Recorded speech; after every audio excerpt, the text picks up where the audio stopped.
Bienvenidos al curso probatorio de ingreso de la Facultad de Ciencias Jurídicas y Sociales de la UNICAM.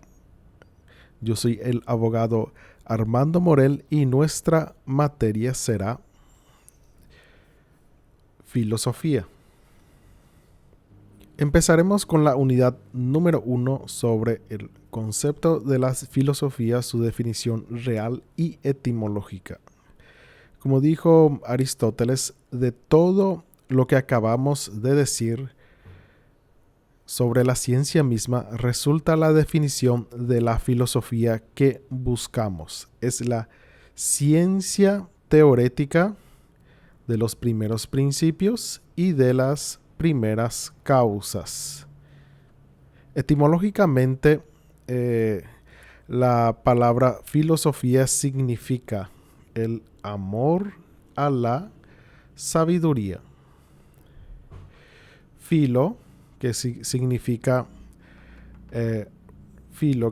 amor, y sofía, que significa sabiduría. Se podría traducir como el anhelo que tiene el hombre de conocer más, de nunca descansar de la búsqueda del conocimiento. David Ward en 2017 nos dice que la filosofía es simplemente la actividad que hacen los filósofos.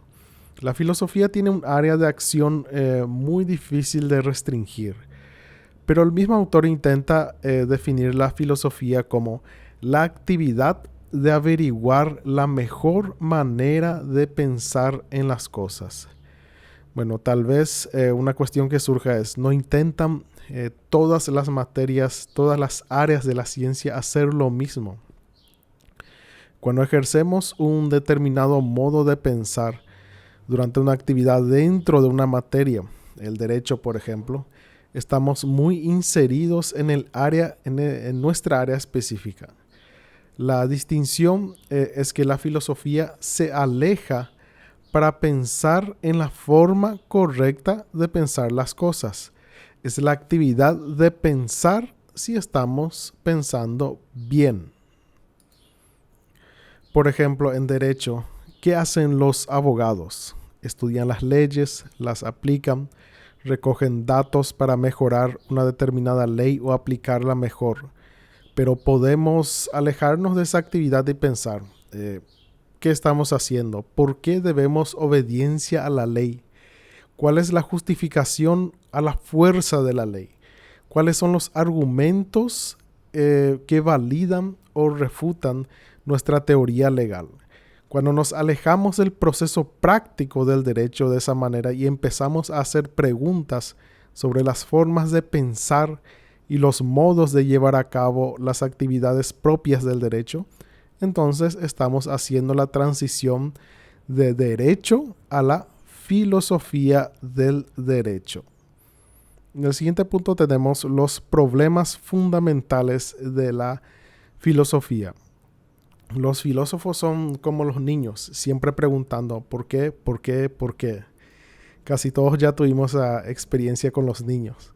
Preguntan algo y después vuelven a preguntar. No importa cuántas respuestas les damos, siempre pedirán más razones para justificar las respuestas.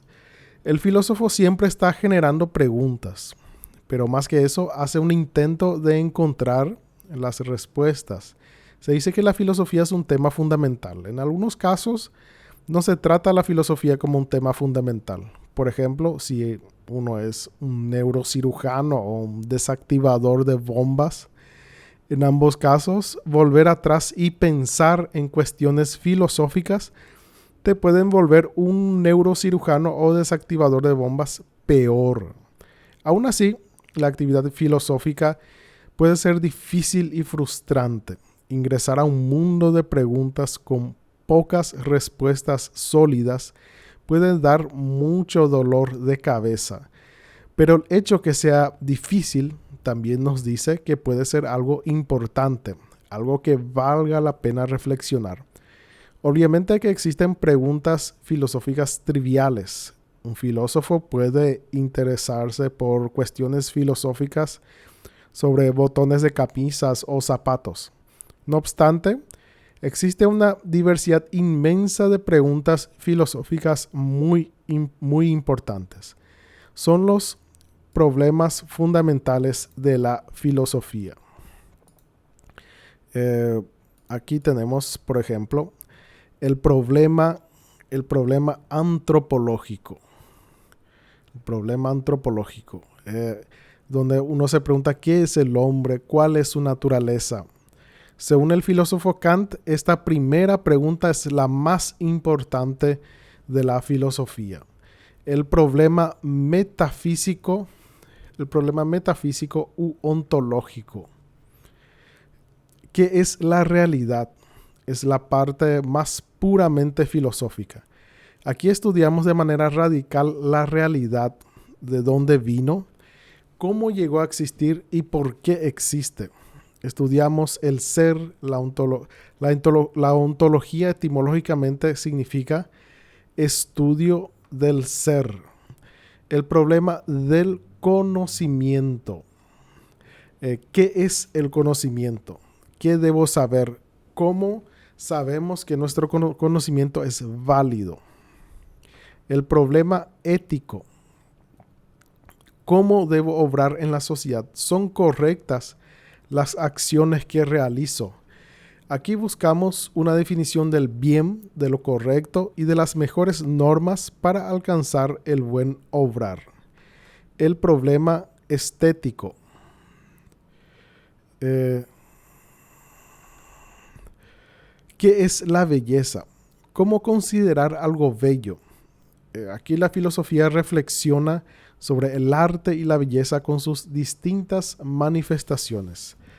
Y el problema cosmológico. ¿Qué es el mundo? ¿Cómo vino a existir? ¿Es finito o infinito?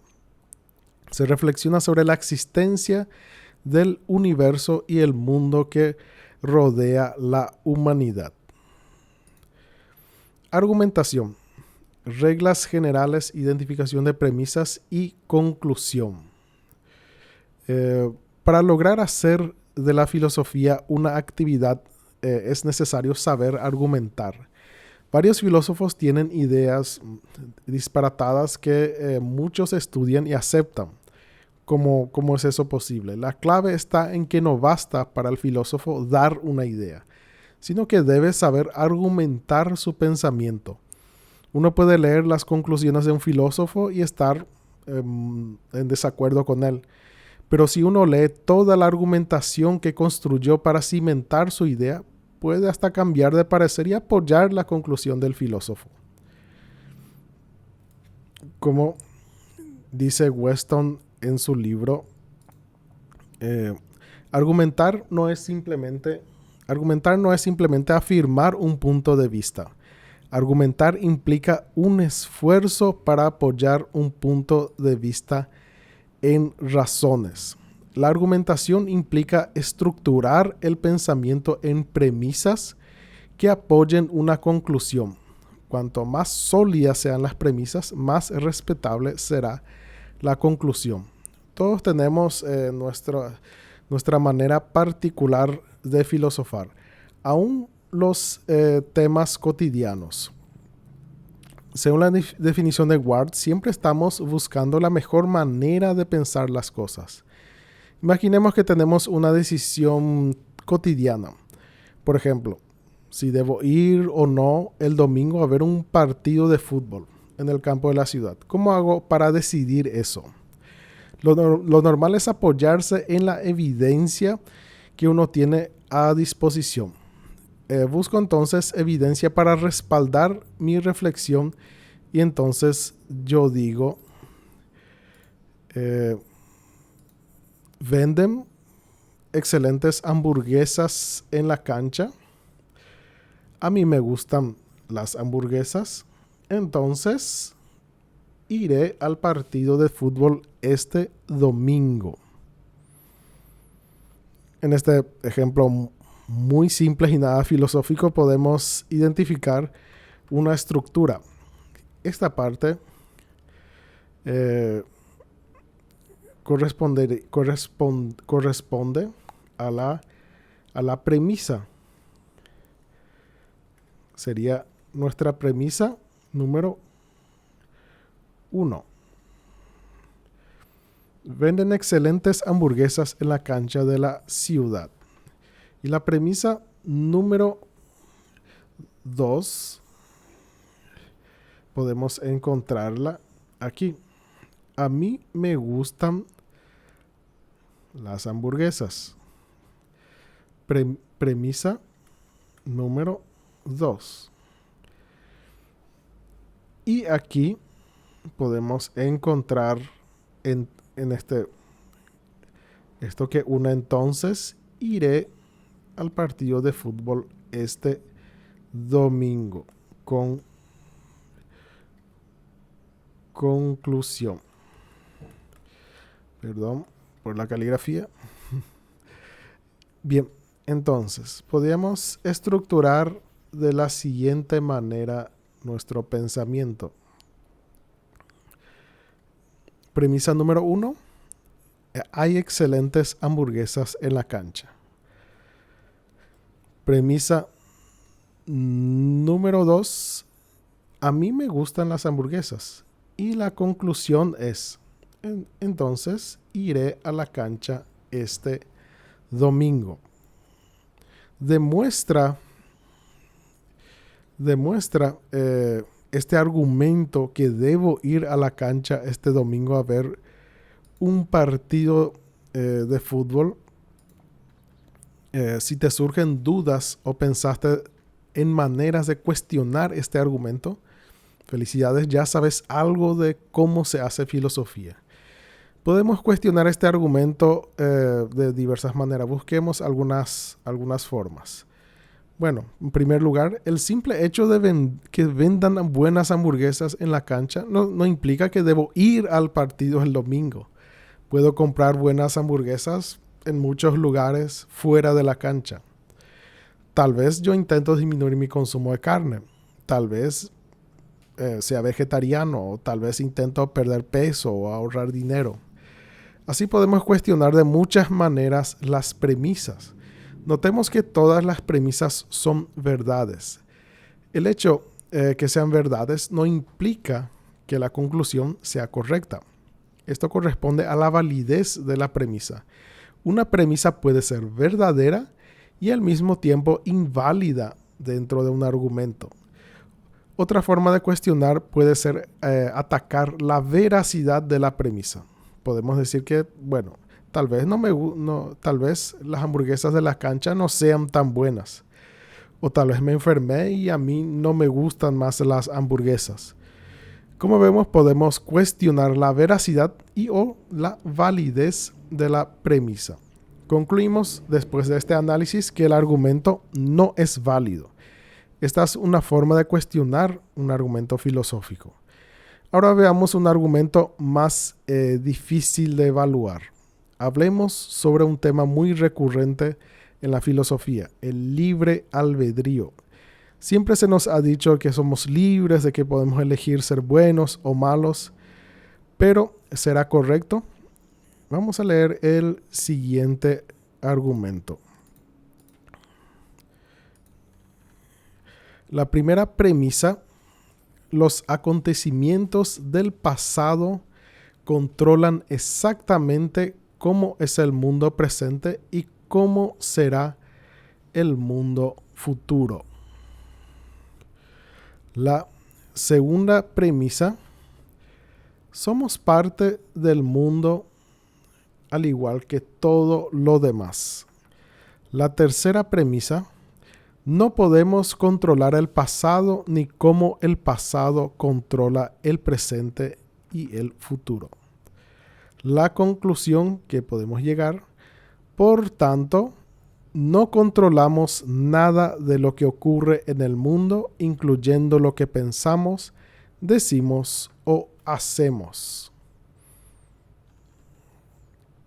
Es un argumento contra el libre albedrío. La conclusión es muy sorprendente. Podemos cuestionar el argumento de la misma manera como hicimos con el ejemplo anterior. Podemos empezar por las premisas. Cuestionamos, por ejemplo, la primera premisa. Podemos cuestionar si el pasado realmente controla el presente o el futuro. Por ejemplo, los últimos hallazgos en la mecánica cuántica muestran que existe mucha incertidumbre en el universo. Podemos cuestionar la segunda premisa. Tal vez no somos parte del mundo como lo demás. Puede haber algo especial en nosotros. Tal vez, como muchos piensan, seamos almas inmateriales e inmortales. Podemos cuestionar la tercera premisa. ¿De qué manera? Tal vez se descubra una manera de controlar el pasado. Tal vez alguien sepa eso. Una persona puede plantear un buen argumento al respecto. Podemos cuestionar también la validez de la conclusión. ¿Qué significa controlar?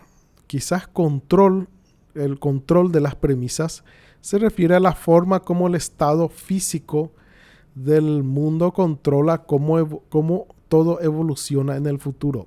Quizás eso sea correcto, pero no nos dice nada sobre el otro sentido de control, que involucra el control que tenemos sobre nuestras acciones al que se refería la conclusión. Bien, yo no voy a escoger la manera de responder a este argumento. La conclusión del análisis sobre la validez queda en manos de ustedes. Esta es la manera crítica de analizar un argumento. Dividir en premisas y conclusiones. Es importante saber identificar. Para este curso de filosofía necesitamos realizar dos salvedades. La primera salvedad es que los argumentos aquí analizados son muy sencillos. No siempre en filosofía vamos a encontrar posiciones tan claras y simples. A veces será difícil reducir los pensamientos filosóficos en premisas y conclusión, pero siempre vale la pena intentar. Es necesario tener el pensamiento claro y preciso, lo más que podamos. Segunda salvedad, cuando reducimos la filosofía a simples argumentos, perdemos una cosa muy importante. El filósofo Hilary Putnam nos dice que para hacer filosofía es necesario argumento y visión. Una argumentación sin visión genuina es decepcionante. Lo mismo sucede con un trabajo filosófico que solo tiene una visión inspiradora sin argumentación sólida. Tener en cuenta la visión del filósofo es también importante al momento de criticarlo. Es necesario ver el panorama general antes de tomarse de los detalles de la argumentación. Supongamos que te sentiste muy impresionado del segundo ejemplo de argumentación y lo aceptaste como válido. Ahora dejaste de creer que tenemos libre albedrío. Esta postura tampoco no tiene mucho sentido porque prestaste demasiada atención en los detalles de la argumentación y no revisaste el panorama general que ilumina el argumento. Esto es la visión, el panorama general. Es la inspiración detrás del pensamiento filosófico. Es preguntarse, ¿qué es lo que la persona que presenta un argumento quiere decir en realidad? ¿A qué está intentando llegar? Bien, así concluimos esta unidad número 1. No se olvide de ingresar a la plataforma, completar los ejercicios, enviar sus preguntas, sugerencias y estaremos trabajando y recibiendo para llevar adelante este curso. Muchas gracias por acompañarme. Nos vemos enseguida. Hasta pronto.